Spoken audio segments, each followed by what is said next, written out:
नमस्कार, आप देख रहे हैं प्रेरणा भारतीय डिजिटल न्यूज नेटवर्क। हम आपको ले चलते हैं असम के सिलचर, जहां डिजायर फॉर लाइफ नामक राष्ट्रीय स्तर के एनजीओ की प्रदेश अध्यक्ष श्रीमती गीता पांडे से खास बातचीत की गई। यह संस्था देश भर में आर्थिक रूप से कमजोर वर्गों के सशक्तिकरण, महिला उत्थान और समाज सेवा के कार्यों के लिए जानी जाती है। इसका मुख्यालय दिल्ली में स्थित है और असम में इसकी गतिविधियाँ लगातार विस्तार पा रही है।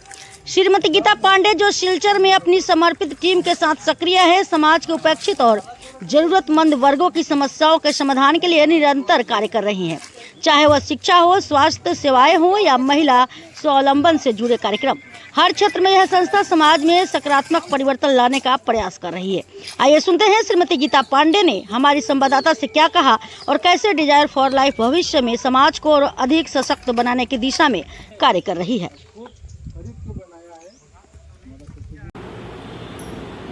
हम अभी आए हैं डिजायर फॉर लाइफ। ये एक एनजीओ है जो यहाँ सिलचर असम में जनहित के लिए काम कर रहा है।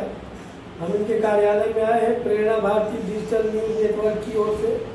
हम बात करेंगे इनसे, क्या है ये संस्था का परिचय, क्या उद्देश्य है और क्या कर रहे हैं ये लोग।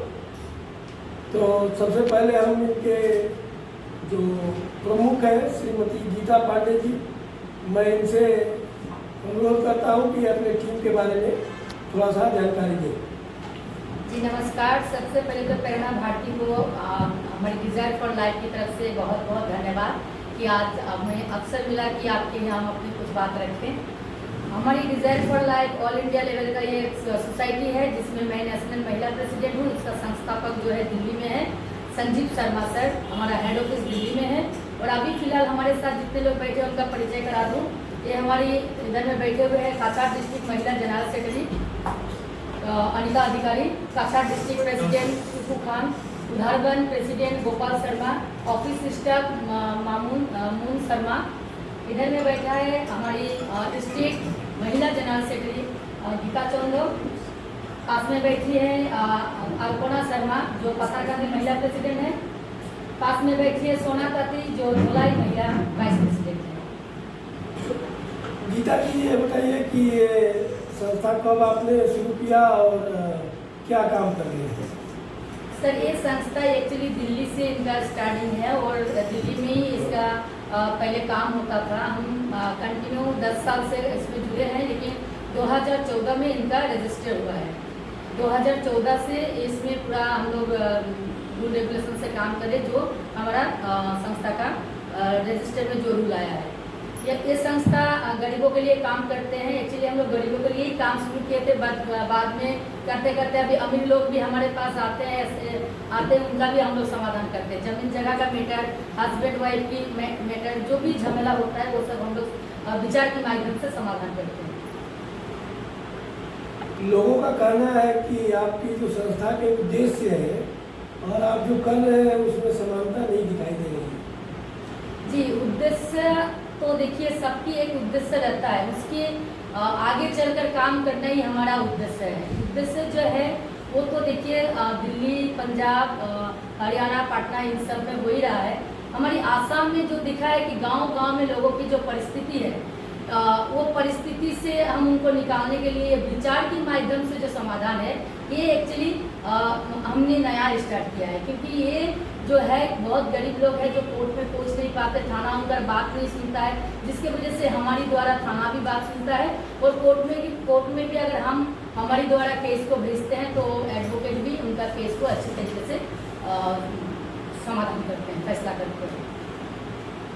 संस्था के जो उद्देश्य है शिक्षा के लिए, रोजगार के लिए और ग्रामीण क्षेत्रों में विकास के लिए, महिलाओं के एम्पावरमेंट के लिए, ये सब बहुत सारे उद्देश्य हैं संस्था के।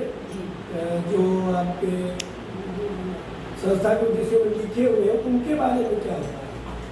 जी, जो लिखा है उसी पर काम हो रहा है। अगर आप देखने जाएंगे तो जैसे कि एजुकेशन की तरफ देखिए तो परिवार में अगर अशांति रहेगा तो शिक्षा व्यवस्था ऐसे ही कमजोर पड़ जाएगा। तो उनकी परिवार का शांति जो हम लोग लाते हैं उसमें परिवार की जो गार्जियन पक्ष है वो बच्चों पर ध्यान दे पाते हैं। हमारी हर एक विचार के माध्यम में हम ये बोलते हैं कि शिक्षा अपने बच्चों को पढ़ाए, अच्छे स्कूल में दीजिए। शिक्षा सबसे प्रधान है, शिक्षा होना चाहिए। और जो महिलाओं की आपने बताया महिलाओं का काम करते हैं, बेटी बचाओ बेटी पढ़ाओ, हम हमेशा बेटी बचाने वाला काम कर रहे हैं।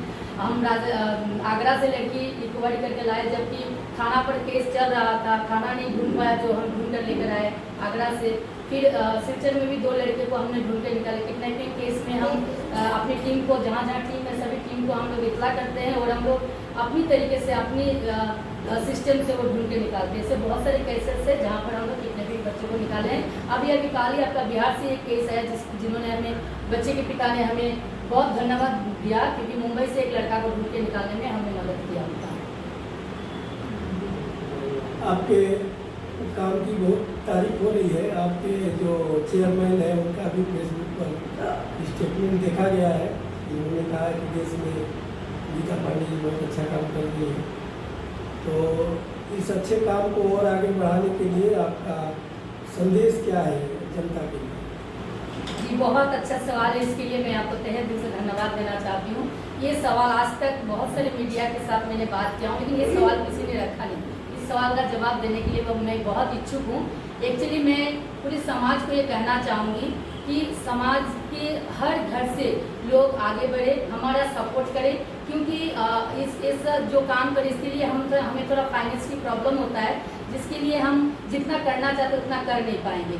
बहुत सारे लोगों का हो सकता है जलासी हो। मैं उनको ये संदेश देना चाहूँगी कि कैंडल जलता है तो खुद ही गल के ख़त्म हो जाता है, तो आप जलो मत, आप अगरबत्ती की तरह सुगंध फैलाओ, हमारे साथ आओ, हमारे पीछे नहीं लगते, हमारे साथ चलो। हम अगर 10 लोगों को मदद करते हैं तो आप अगर हमारे साथ जुड़ते हो तो हम 10 के बजाय 20 लोगों को मदद कर सकते हैं। बहुत जानकारी मिली है कि आपके पास बहुत सारी समस्याओं के समाधान के लिए लोग आते हैं। इसमें कोर्ट से भी वकील लोग भी आपके पास कुछ लोगों को भेजते हैं जिनका कोर्ट के चक्कर लगाते लगाते परेशान हो रहे हैं। तो ऐसे लोगों का समाधान आप कैसे कर पाती हैं? जी, एक्चुअली सही बात कहा आपने। करीमगंज एडवोकेट के द्वारा 2 केस को हमने समाधान किए हैं और हमारी डिस्ट्रिक्ट से भी एडवोकेट के द्वारा 1 केस आया जिसका हमने समाधान कर चुके हैं ऑलरेडी। एक्चुअली ये समाधान करने में देखिए, कोर्ट और थाना जो कि है वो किसी के घर में जाके समझाने वाला काम नहीं करते। जो उनके पास जाते हैं वो केस लिखते हैं और केस को वो भेज देते हैं। और हो सकता है वो इस तरीके से, जिस तरीके से हम करते हैं उस तरीके से नहीं करते, क्योंकि हमारा काम जो है, पहले अगर कोई एप्लीकेशन देते हैं तो उस एप्लीकेशन के ऊपर हम लोग उसका सेकंड पार्ट जो दूसरी टीम के हम लोग जाते हैं, इन्वेस्टिगेशन मतलब तहकीकात में जाते हैं, उनको जाकर समझाते हैं। जैसे कि मानो एक पत्नी डिवोर्स देना चाहता है, लेकिन उसका पति उसको छोड़ना भी नहीं चाहता है और रखना भी नहीं चाहता। सेम एक पति के लिए भी होता है कि पत्नी उसको छोड़ना भी नहीं चाहता है और रखना भी नहीं चाहता है। और अगर छोड़ना चाहते हैं तो 15 लाख का डिमांड कर देते हैं, जैसे कि कोई लड़कियों के मैटर में। तो इस जगह पर ना उन लोगों का केस जो है कोर्ट में समाधान नहीं हो पाता। उसी जगह पर हम लोग जाते हैं फील्ड में, गांव से भी पूछताछ करते हैं, घर से भी पूछताछ करते हैं, दोनों पक्ष को समझाते हैं। समझाने के बाद एक डेट देते हैं, डेट में विचार के माध्यम से हम लोग समाधान करते हैं। इसमें कभी कभार हम लोग क्या करते हैं, हमारी तरफ से, टीम की तरफ से जो गरीब लड़की है, जो गरीब औरत है, वो 1 रुपया भी खर्चा नहीं कर पाते, जिसके लिए हम टीम पैसा मैनेज करके उनका खर्चा जो भी आता है, कहीं से कहीं पर भी जाने के लिए खर्चा लगता ही है, तो खर्चा हम लोग मेंटेन करते हैं। कहीं कहीं हम लोग छोटा एक फीस भी रखे हैं, 5550 रुपया। जो दे पाते उनके यहाँ से लेते हैं, जो नहीं दे पाते हम लोग खुद मदद करते हैं। और बाकी ऑफिस वगैरह जो है, इसका किराया जो भी है वो दिल्ली के ऑफिस से आता है, मतलब संजीव सर इसका मैनेज करते हैं।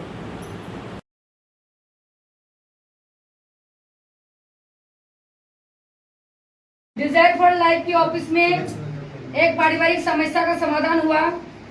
अहिल्या महाली, उनका बेटा विजय महाली, पापा का नाम है अमर महाली, हाथीचरा टी गार्डन। और रिंकी महाली, पापा स्वर्गीय बाबूलाल महाली, माँ मोनरूपा, क्या नाम है, नहीं लिखा है, चलो। इन लोगों का समस्या का समाधान हुआ।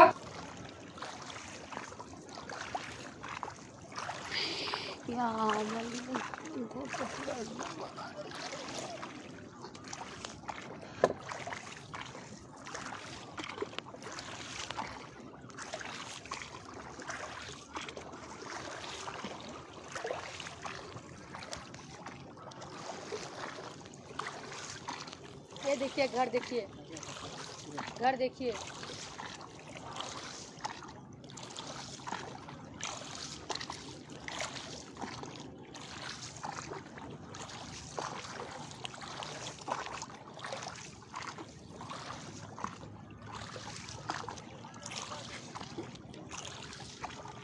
घर। ये पूरी दिखाओ। वो देखिए घर, तो कम से कम वहाँ पे 4-5 घर एक जगह। वाह, वो कर दे। हम गांव में कुमार भी जाते थे, बोल लीजिए भी जाते जो अपने बोले नहीं जाना रहेगा, नहीं जाना रहेगा। गाँव वाला विचार कैले ना। हाँ, जब 2023 में आपके मार उड़ के खून निकाल ले रहे तो थाना पे लेंगे। ये करना से